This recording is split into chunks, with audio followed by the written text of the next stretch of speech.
hash. Nakata-san, okay, I probably will let you do it. All right, thank you. So, hi, I'm Danny Fong from UC San Diego. Today I'm going to talk about Botcoin, or Bitcoin mining on botnets. So let's forget about Bitcoin for now. Let's talk about Kevin. Kevin's my roommate. Last summer we were talking, and he was saying how slow his computer was, and then I was like, yeah, take a look. I'm a computer scientist, right? So I poked around, and there are like random pop-up ads and strange browser toolbars. It's like, Kevin, what are you doing? You are now infected with malware. You are now a part of a botnet. So for years, botnets have targeted people like Kevin to make money, and they could be doing spamming, they could be doing click fraud, God knows what.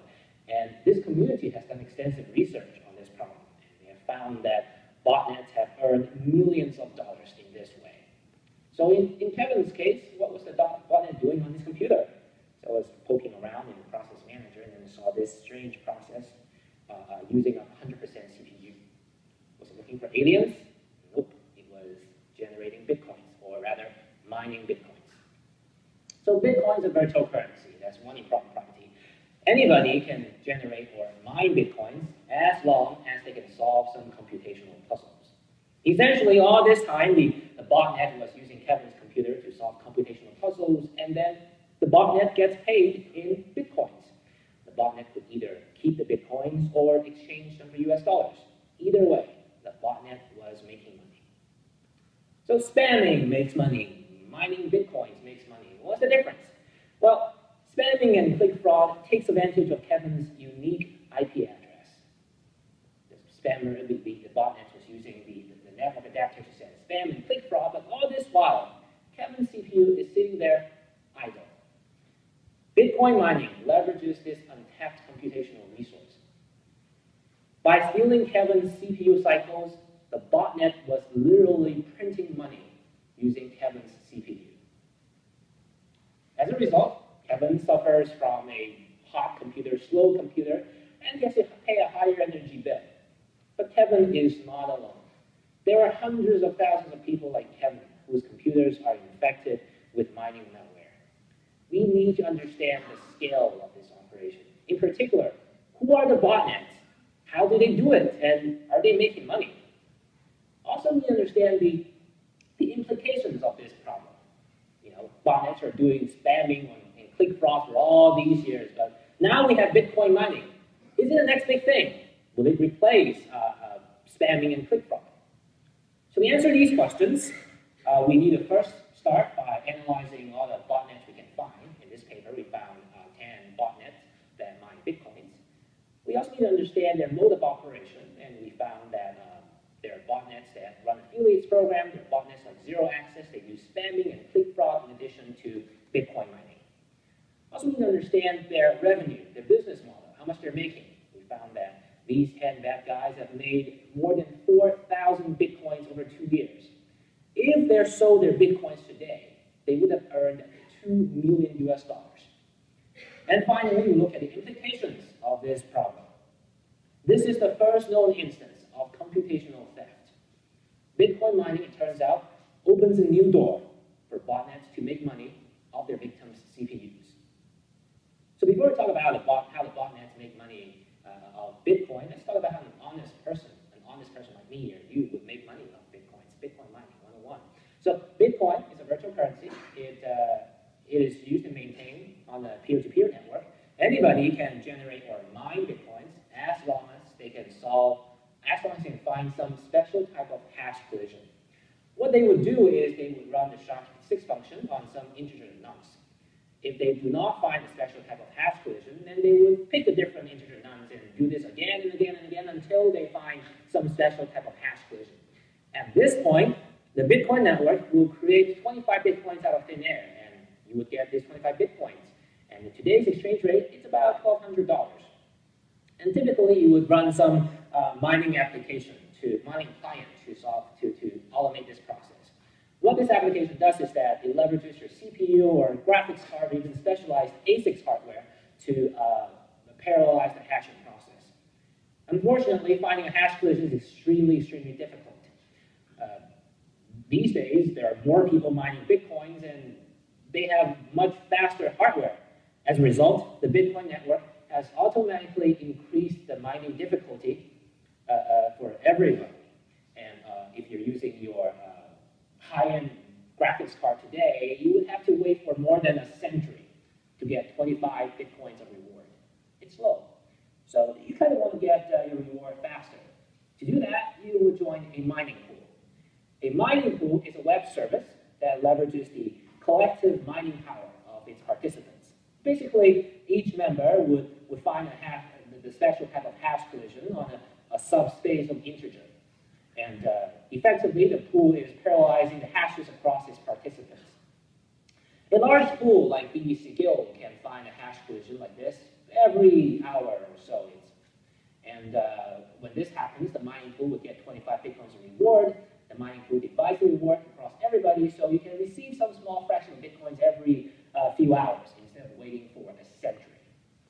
So typically, you would download some off-the-shelf mining application to do this. Let's call it miner.exe. You would configure it such that its command line contains the hosting of the mining pool, pool.com, as well as your Bitcoin wallet address. In this way, the pool can pay you for your effort. Even so, Bitcoin mining in this way is expensive because you have to invest in hardware, you have to invest in energy bill. Unfortunately, for botnets, these are both free. What botnets do is that they would have some existing compromised computers, and they would distribute the mining application on these victims. It is the same application as what you and I would be using, except that at the command line, it would point to the hosting of the mining pool, but it would be using the bot's Bitcoin wallet address. In this way, when miner.exe mines at some mining pool, the mining pool pays the botnet for all the work the victims are doing. So there are a lot of botnets that are doing this. We need to identify these botnets. But first, we need to find as much mining malware as possible. And to this end, we exhaustively search, we systematically search through three data sources. The first data sources is malware databases, typically like threatexpert.com and emerging threats. And they usually have a pretty good runtime. They usually keep the runtime. They keep track of the runtimes of the different malware binaries, so we can search for binaries that try connecting to known mining pools. And also, there are some bloggers or companies that might find mining malware on their own. They might post on blogs and forums and their own websites, and we might find mining pools that we have never heard of. So we would add these unknown mining pools to our search list, and then we repeat the first step and look for them in the malware databases. And finally, there are leaked data sources, and we can find out more through interviews with mining pool operators. In this way, we cover a large number of major data sources. We do not claim our data is exhaustive, but we do believe that we have uncovered the major mining operations. In this way, we found about more than 2,000 malware binaries. We can group them into 10 botnet operations based on their wallet address being used, based on their domain name, based on their mode of operation, and a few other factors that require some difficult engineering. So these 10 mining botnets, they have very different modes of operations. Details in the paper. For this talk, I'm going to focus on 3 mining botnets. The first one is zero access. They do spamming, they do click fraud, and in 2012, they added Bitcoin mining capabilities. Second one is Fudo Cache. It's interesting because it runs an affiliate program. Basically, affiliates would focus on compromising more computers, and the affiliate program, Fudo Cache, would distribute the mining malware and maintain the infrastructure. When the malware makes money, makes Bitcoin, the affiliates get paid. The third one is VM control. It's interesting because a lot of typically mining malware would hardcode their hostname, the mining pool hostname, as well as the Bitcoin wallet addresses, hardcoded into the binaries themselves. But in the case of VM control, they store their wallet addresses in a public cloud storage called pastebin.com. So even if mining pool were to blacklist their wallet addresses, VM control can simply change their pastebin.com content and change a different wallet address, a different pool, and they can still get paid.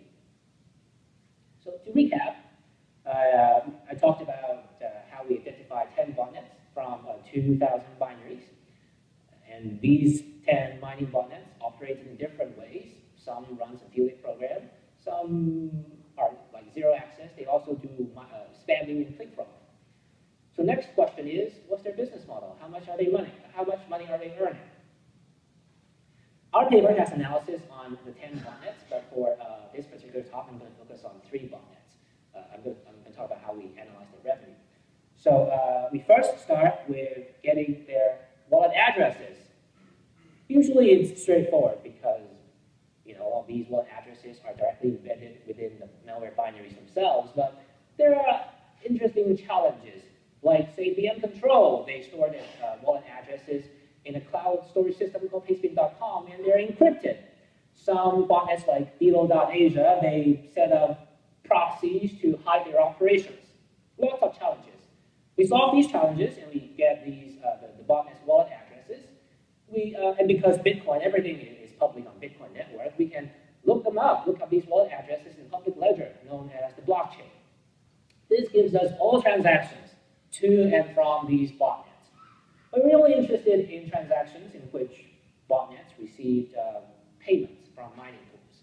So using a technique that we developed earlier in a previous work, we identify all payments in which botnets received mining payouts. And these are the amounts that these 3 guys have made in this time. And we're more interested in, we're interested in how much these guys are making on a daily basis. So we plot this graph. On the x-axis is the time frame of a study, which goes from May 2012 to August 2013. On the y-axis shows how much revenue in Bitcoins was each botnet making every day. So you can see that BM Control in green was active in the longest period of time, from May 2012 to May 2013. And it is the biggest daily earner in terms of Bitcoins, peaking around 25 Bitcoins per day in November 2012. Does it mean that it is the biggest earner in terms of US dollars? Well, not quite. If you look at the exchange rate graph of Bitcoin, as you can see above, y-axis, Bitcoin price in US dollars, x-axis time, we see that in 2012, the exchange rate for Bitcoin was quite small. So BM Control wasn't actually making a lot of US dollars. So how much exactly did each of these bad guys were these bad guys making in terms of US dollars? Well, this is a tricky question. It depends on when these bad guys cashed out their Bitcoins. We found out that a lot of these guys actually send their newly minted Bitcoins to exchanges within only 1 or 2 days. We can reasonably assume that these guys did not believe in holding on to Bitcoins, and they would rather get US dollars as quickly as possible. So based on this assumption, we can multiply the graph above and the graph below, and we get this graph. Same graph, same data, except y-axis shows the revenue in US dollars per day. And even though feudal cash, shown in blue, wasn't making many Bitcoins, it is actually the biggest daily earner in terms of US dollars. So if you look at the exchange rate graph, the exchange rate kept rising toward the end of our study. Does it mean that every botnet should be jumping into this Bitcoin mining business? Well, not quite, because Bitcoin mining was getting more and more difficult. To illustrate this, we keep the graph above, the exchange rate graph above, but below we plot the difficulty graph. So what this is that on the x-axis is time, on the y-axis is the logarithm of the Bitcoin difficulty index. It increases exponentially because ASICs have driven up the network difficulty, has driven up the total hash rate of the network. ASICs is the main culprit. And because of this, the rise in difficulty completely outpaces the increase in the exchange rate. So botnets are definitely making less money. So how much less money are they making? Look at this graph. X-axis shows the time, and the y-axis shows how much US dollars you can make per day on a typical computer. And we assume that a typical computer computer can compute about 10 million hashes per second. Just to calibrate your mind to this graph a bit, so in January 2011, my own CPU can make 20 cents per day, but in October 2013, I can only make less than 0.2 cents per day. So in the botnet land, let's say BM control, we know that maximum it earned $300 a day in October 2012. Assuming that it was still active and that its mining capability remained unchanged, it's making less than $30 a day toward the end of 2013. Bitcoin mining is really not making money. Well, does it mean that we won't see computational theft anymore? Well, not quite. Remember, a compromised computer is useful because of two things. One, it is connected to the internet, and two, it has a CPU. Bitcoin mining is not profitable because of ASICs, that's fair, but there are other virtual currencies that botnets can mine. Let's say Litecoin. Litecoin is exactly the same as Bitcoin, except for the hash function. Bitcoin uses the SHA-256 function, which can be parallelized on ASICs, but Litecoin uses script, which is more memory intensive. And so far, there are no ASICs that can mine Bitcoins. And then we can reasonably expect relatively smooth revenue for Litecoin mining. And indeed, this is the case. Again, similar graph, time on the x-axis, but amount of revenue you can make in terms of US dollars per day on a typical computer by mining Litecoin. You can see the revenue hovers around around 50 cents per day for long periods of time. So botnets can expect to receive a relatively smooth stream of income. You would expect to see more Litecoin operations, right? Indeed, this is the case. If you look at the scale of Litecoin mining operation, this is the graph. Time on the x-axis, but the number of new botnet mining operations for Litecoins on the y-axis. So in May 2013, Bitcoin mining difficulty skyrocketed. And this corresponds to more Litecoin botnets springing up in the wild. Just to recap a bit, we talked about 10 botnets. We captured 2,000 binaries. We analyzed 10 botnets. They are vastly different modes of operations.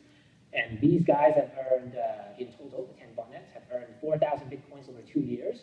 And now we found that Bitcoin mining is not getting profitable and Litecoin mining is taking off. So where does this leave us? What are the implications? Why is this an important problem? This is an important problem. We care about this problem because we care about Kevin. Yep. There are many people like Kevin whose computers are hijacked. These compromised computers are useful.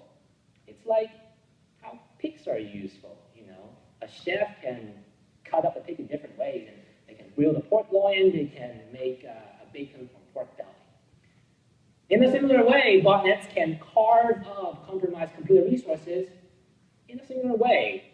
You know, botnets can take the network card and send spam and do click fraud.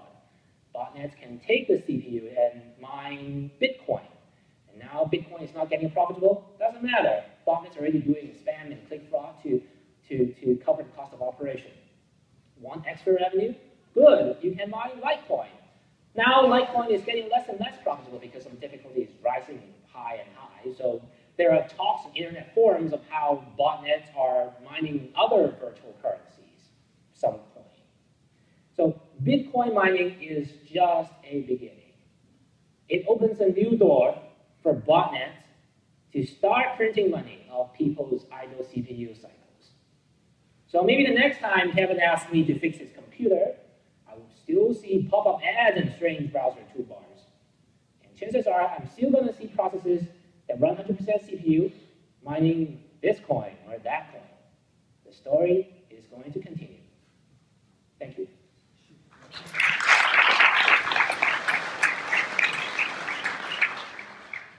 We have time for a short question.